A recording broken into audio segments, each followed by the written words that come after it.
Potter story, From Another's Perspective, Rowan Barrows and the Forgotten Prophecy. Chapter 1. The Vanishing House.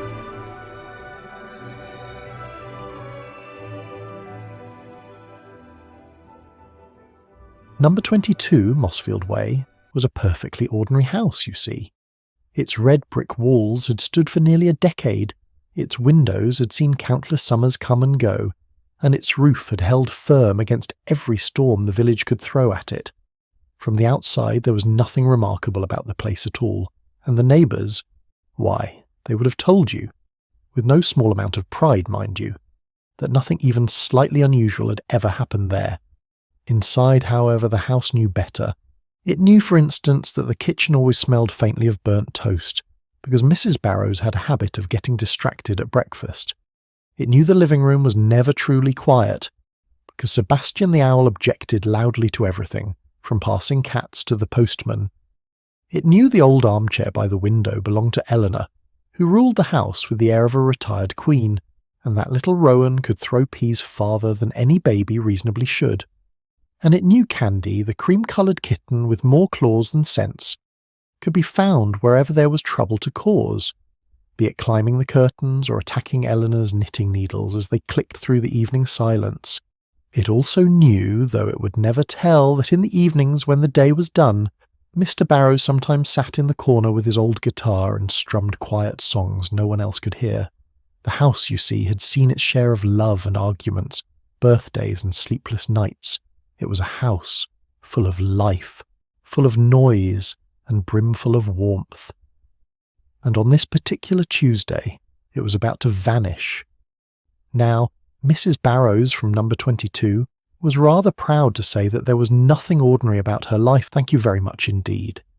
Anyone else looking at her life from the outside would probably disagree, though Mrs. Barrows herself would insist there was nothing, absolutely nothing, ordinary about keeping a gardening business, a baby and a husband in line all at once. She was, in fact, the local gardener, a tall, wiry woman with sun-browned arms and hair the colour of autumn leaves, always tied neatly back under a scarf. Her battered old van bore the peeling words, Barrows Gardening Services down the side, and she was the sort of person strangers felt quite at ease talking to over a hedge. And as a result, Mrs. Barrows was probably the most gossiped-to woman in the entire town. She was the sort of woman who could dig up a row of stubborn roses before breakfast, drive her rickety old van all over town delivering hanging baskets, and still be back in time to make tea and hear the latest gossip from Mrs. Perkins. She had a husband, a Mr. Barrows, and a 1-year-old son named Rowan. Rowan was, in her opinion, and, in the opinions of the many nosy neighbours, the most perfect child who had ever lived. On the surface, the Barrows family looked as ordinary as garden gnomes, but there was, in fact, one rather peculiar thing about them. Mr. Barrows was a wizard. You wouldn't guess it to look at him, not at all. He was a tall man with a pleasant, weathered face, the sort who would cheerfully lend you his Grunnings drill or help jump-start your car on a frosty morning. Yet every morning he left for work wearing a suit and tie, stepped straight into the living room fireplace, and poof, vanished in a whirl of green flames. He always returned the very same way, looking as though he'd merely stepped out to fetch the post, rather than travelled, well, Merlin knows where. Inside number 22, life was a curious mixture of the ordinary and the truly odd. A well-worn sofa sat right in front of the fire, its cushions forever scattered, thanks to Sebastian, the young Eurasian eagle owl perched in the corner, who enjoyed gliding from lamp to chair like a king surveying his castle. And on the sideboard rested Mr. Barrows' old guitar, its strings a little rusty, its body gathering dust, a relic from younger, freer days when he had strummed tunes in the evenings before work. And somewhere underfoot darted Candy, a tiny ball of cream-coloured kitten fur pouncing on chair legs, slippers, and anything else foolish enough to move. At the heart of the chaos was Eleanor, Mr. Barrows' mother, wrapped in a thick shawl in her armchair by the window. Age had bent her spine, but not her spirit. She clucked her tongue at the sight of the clutter, waved her wand to stack the breakfast plates neatly, only for Mrs. Barrows to frown and say, "Mum, please, no magic at the table." Then there was Puck. The house elf had been in the Barrows family for decades, though you wouldn't know it from his cooking. At this very moment, he was in the kitchen trying and failing to make toast, black smoke curling from the toaster as he flapped his enormous ears in alarm. "Oh, so sorry, mistress," he squeaked, snatching up the burnt offering before Mrs. Barrows could see. "Puck is trying. Puck is learning the Muggle way." "Just let me do it," Mrs. Barrows told him, half laughing as she strapped baby Rowan into his high chair. Eventually, Mr. Barrows came clattering down the stairs, tie half done, muttering about being late for work again. He kissed Rowan on the head, grabbed a half-eaten slice of blackened toast from Puck, and disappeared through the fireplace in a rush of emerald fire. Mrs. Barrows sighed, wiping ash off the carpet with her sleeve. Eleanor shook her head, Kitten Candy leapt onto the table to steal a piece of sausage, and Sebastian the Owl hooted disapprovingly at the entire scene. It was an ordinary morning at number 22, or so it seemed. The Tuesday our story begins was a dull grey one. The clouds sat low and sulky over Mossfield Way, but nothing about the day seemed unusual to Mrs. Barrows. Before she left for work, Mrs. Barrows paused beside the high chair. Rowan had found a sunbeam spilling across the table and was staring into it, reaching for the floating dust motes as though they were fireflies.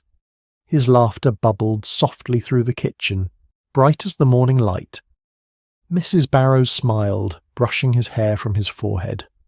"You'll be the death of me, you will," she murmured fondly, and kissed his head before heading out the door. Mrs. Barrows was halfway through loading the trowels and watering cans into the back of the van when Mr. Hollis from the corner shop strolled past on his way to open up. "Morning, Mrs. Barrows," he called, raising a hand in greeting. "Morning, Mr. Hollis," she replied, wrestling a bag of compost into place. "And this must be little Rowan," he said, leaning over the gate to grin at the baby in his pram. "Got him helping already, have you?" "Not yet," Mrs. Barrows said, "but give him a week." Mr. Hollis chuckled, waved again, and carried on down the pavement toward his shop, whistling cheerfully as Mrs. Barrows slammed the van door shut. By 8:30, Mrs. Barrows had backed the van out of number 22 and was on her way to her first job of the day. Mrs. Perkins's roses were waiting for her. She had been tending Mrs. Perkins's garden for nearly 5 years now, and she often said, quite truthfully, that it looked better than her own. As she turned the corner and parked the van, Mrs. Barrows could already see Mrs. Perkins twitching the curtain in the front room, eager to come out and supervise. "Morning, Mrs. Barrows," Mrs. Perkins called the moment the van door slammed. She was a short, round woman with the sort of nose that could sniff out gossip at 20 paces. "Morning, Mrs. Perkins," said Mrs. Barrows, hoisting out her trowel and kneeling at the flower beds. "Lovely weather," Mrs. Perkins added cheerfully. "Always is," Mrs. Barrows said, as she smiled all the same. She liked this part of her work, the quiet scrape of trowel in soil, the earthy smell, the neat rows of flowers slowly taking shape. Here, she was the expert, the one everyone trusted to make their gardens flourish. She knew every hedge, every patch of marigolds, every stubborn root in this town. Mrs. Perkins leaned on the gate, already warming up to her favourite subject, the neighbours. "Did you hear about Mrs. Dawlish's cat?" she began, and Mrs. Barrows listened with half an ear as she pruned the rose bushes. Rowan dozed in his carrier beside her van, a chubby fist clutching the edge of his blanket. That was when Mrs. Barrows noticed the owl. It was perched on the roof of a parked car across the street, watching her with solemn golden eyes. Mrs. Barrows frowned. Owls weren't unusual, not when you were married to a man like Aldrich, but they didn't usually sit about in broad daylight staring at people. Mrs. Perkins had noticed it too. "Would you look at that?" she said. "An owl in the middle of the morning. What a strange thing." "Probably lost," said Mrs. Barrows quickly, turning back to her work. But she kept glancing at the owl as she weeded, and each time she looked it was still there, staring at her. She was still watching it when 2 men in cloaks hurried past on the opposite pavement. One wore deep green, the other dark purple, and they were speaking in low, rapid voices as though they didn't want to be overheard. Mrs. Barrows straightened up, blinking at the sight of them. She'd seen Mr. Barrows in a cloak often enough, but these two looked different, more urgent, more secretive. Mrs. Perkins was staring after them as well. "Odd time of year for costumes," she remarked. Mrs. Barrows bent back over her roses, trying to listen without looking like she was listening. Mrs. Perkins had moved on from Mrs. Dawlish's cat to a full report on the baker's divorce when she finally noticed the second owl. This one glided low over the street with a purposeful sort of swoop, as though it had somewhere very important to be, before landing on a lamppost and glaring about at the world like it disapproved of everything it saw. "Well, would you look at that?" Mrs. Perkins said, as delighted as if the circus had come to town. "That makes 2 today. 2, in the middle of the morning, like they've nowhere better to be." Mrs. Barrows glanced at the owl, then back at the first one, which was still perched on the car roof with its letter clamped tightly in its beak, and tried not to frown. Owls, she thought firmly, were just birds. Birds didn't mean anything. She kept pruning the rose bushes, listening to Mrs. Perkins detail the shocking price of tomatoes at the greengrocer's, but she couldn't help noticing more and more owls winging across the sky as the morning wore on. Not dozens, not yet, but enough to make her pause now and then, trowel in mid-air, watching their shadows ripple over the street. Rowan stirred in his carrier by the van and gave a small grumble of protest before settling back into sleep. By the time Mrs. Barrows was packing away her tools, Mrs. Perkins had mentioned Mrs. Dawlish's cat at least 6 times, which of course meant she had absolutely nothing else to gossip about. It wasn't until Mrs. Barrows was watering the last of the flower beds that old Mr. Griffiths came stomping out of his front door like a man preparing to face the apocalypse. "The world's ending," he shouted to no one in particular. "Mark my words, too many owls, never a good sign." Mrs. Perkins leaned on the garden gate with the air of someone settling in for a show. "Afternoon, Mr. Griffiths," she called. "Lovely day, isn't it?" "Lovely? Lovely?" Mr. Griffiths looked personally offended by the suggestion. "It's the owls, I tell you. Something's happening." Mrs. Barrows wiped her hands on her trousers and tried to look polite. "I'm sure it's nothing to worry about, Mr. Griffiths." But she found herself glancing up at the sky again as she said it. Mrs. Perkins was practically glowing with satisfaction as Mr. Griffiths marched up and down his garden path muttering about omens and portents. "I told them," he said to nobody in particular. "Too many owls."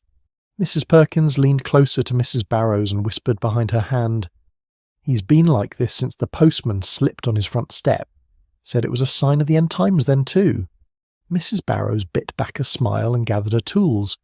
Rowan was awake now, peering solemnly over the edge of his carrier at Mr. Griffiths as though the man had personally interrupted his nap. By the time the van was packed, the second owl had been joined by a third, then a fourth, all perched along the telegraph wires like feathered sentries. People were stopping in the street now to point and mutter, heads tilted back in confusion. Mrs. Perkins sniffed as she handed Mrs. Barrows a jar of her famously underwhelming chutney through the van window. "I'm sure it's nothing," she said, sounding positively thrilled at the idea it might be something. The rest of Mrs. Barrows's day passed in much the same way, weeding, planting, nodding politely as Mrs. Dawlish explained at great length about her new kitchen tiles, except that every hour seemed to bring more owls. A shadow over the garden path here, a faint hoot overhead there. By the afternoon there were flocks of them cutting across the sky, winging back and forth with grim purpose, and though Mrs. Barrows tried to tell herself it was nothing, she noticed she was glancing upward far more often than usual. By the time the sun began to dip behind the houses, the village had grown quieter. Curtains were drawn, lights flickered on in neat rows along Mossfield Way. Somewhere a dog barked, sharp and lonely in the cooling air. When she turned onto Mossfield Way at dusk, the radio hummed a half-remembered tune. The van smelled of soil and lavender. For a moment, everything felt so ordinary she could almost believe the owls had been a dream. Then the first shooting star tore across the sky. She slowed automatically, eyes tracking the silver streak as it vanished behind the rooftops. Then another came, and another. Within seconds, the sky was alive with them. White-hot trails slicing through the dark like burning wires, so bright they turned the quiet street ghostly and pale. Mrs. Barrows pulled the van to the side of the road and killed the engine. The sudden silence was startling. She sat there, hands resting on the wheel, staring upward as more and more stars burned across the heavens. One after another they came, scattering silver fire over the rooftops, so many at once it was impossible to count them. The light flickered over the bonnet of the van, over the windscreen, over her own face as she leaned forward, watching. In the back seat, Rowan stirred with a soft, confused noise, blinking in the strange light. Mrs. Barrows barely noticed. She'd seen shooting stars before, everyone had, but this was different. There was something relentless about it, something too big and too strange to feel entirely safe. For nearly a minute the sky was tearing itself apart in silence, and then, just as suddenly, it stopped. The darkness rushed back in like breath sucked out of a room. Mrs. Barrows realised she'd been holding the steering wheel too tightly. She let go slowly, flexing her fingers. It was only when she turned the last corner that she saw what was wrong. Number 22 wasn't there. Mrs. Barrows drove the length of Mossfield Way once, then again.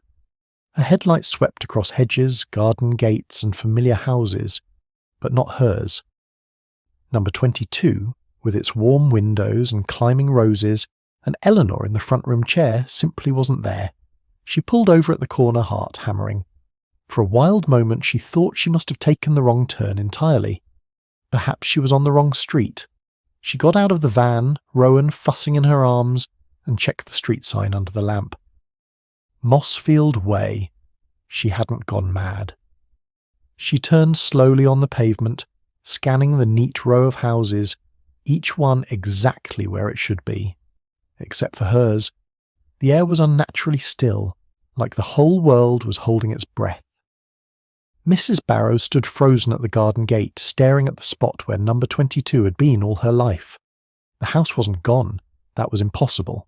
She was tired, that was all. Too many errands, too much gossip, too many weeds and roses, and Mrs. Dawlish's endless complaints about the peonies. Except she wasn't imagining the empty space between the baker's hydrangeas and neat hedge that marked the end of the street.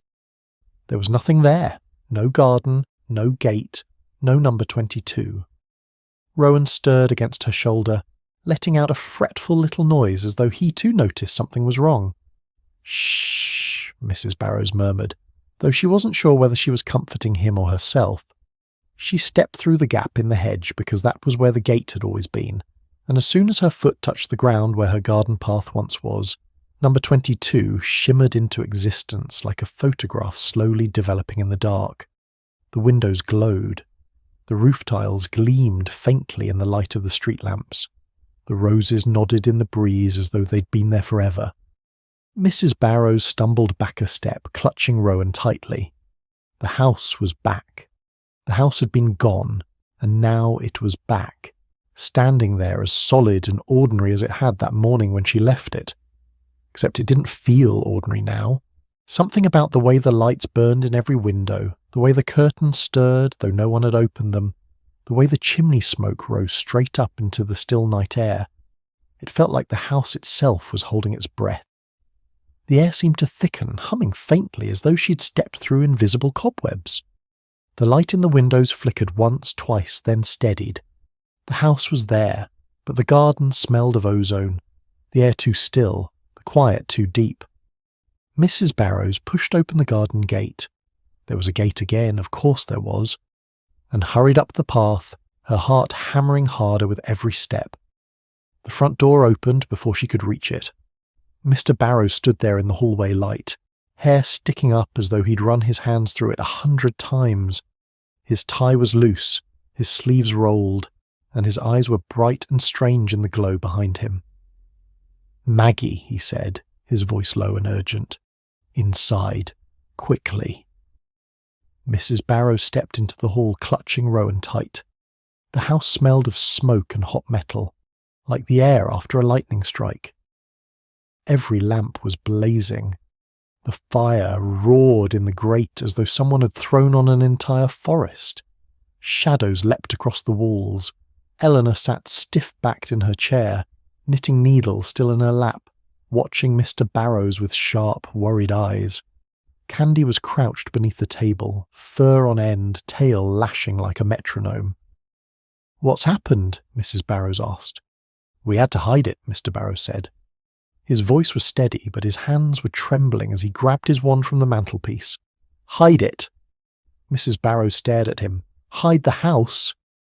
"Take Mother upstairs," Mr. Barrows said, already turning toward the windows. "And Rowan. Now." "Aldrich!" Mrs. Barrows muttered. "Trust me," he snapped more sharply than she'd ever heard him. The fire spat green sparks across the hearth. The lamps flickered. Somewhere in the walls the old pipes groaned like the house itself was protesting. Mrs. Barrows swallowed her questions.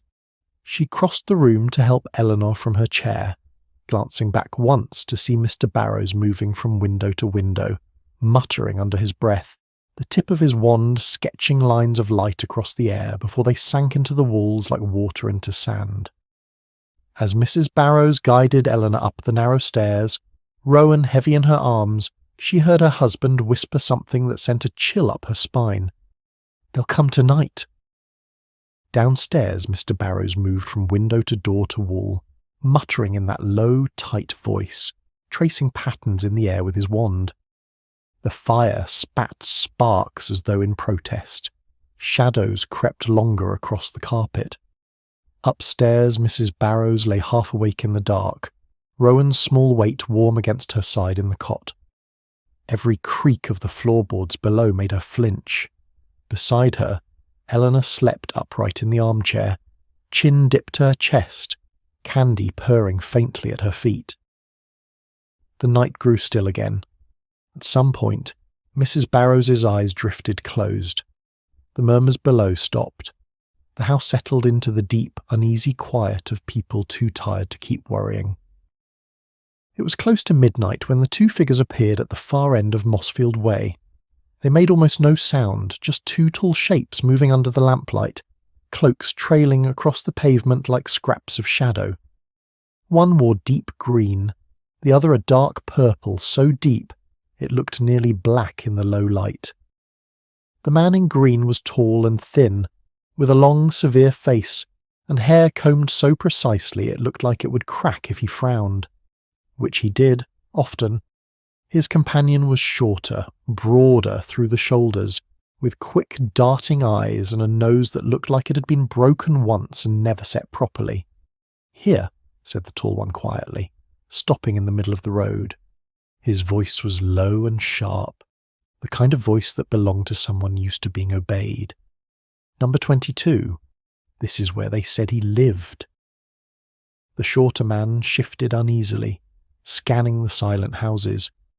"Then where is it?" His voice carried a rasp, like a broomstick bristle dragged across stone. "I don't like this. Feels wrong." The tall one stared across at the neat row of windows. "It's here," he said finally. "I can feel it." They stood very still. The Barrows house sat there on the corner, dark and ordinary as any other, but the strangers looked at it like men peering through fog, like they weren't sure what they were seeing was real. The shorter man wrapped his cloak tighter around himself. "We can't just stand here. What if someone sees us? What if it's a trap?" A moment passed before the shorter one asked, low and hesitant, "Did you hear what they're saying? About the boy?" The taller man didn't answer. He faltered, swallowed hard. That he was beaten by a baby. The words hung there in the cool night air. At last the taller man said, voice flat, "If that's true, everything changes. When he returns..." The shorter one snorted. "If he returns, maybe the boy finished him for good." The tall man's eyes snapped toward him, cold as flint. He will return.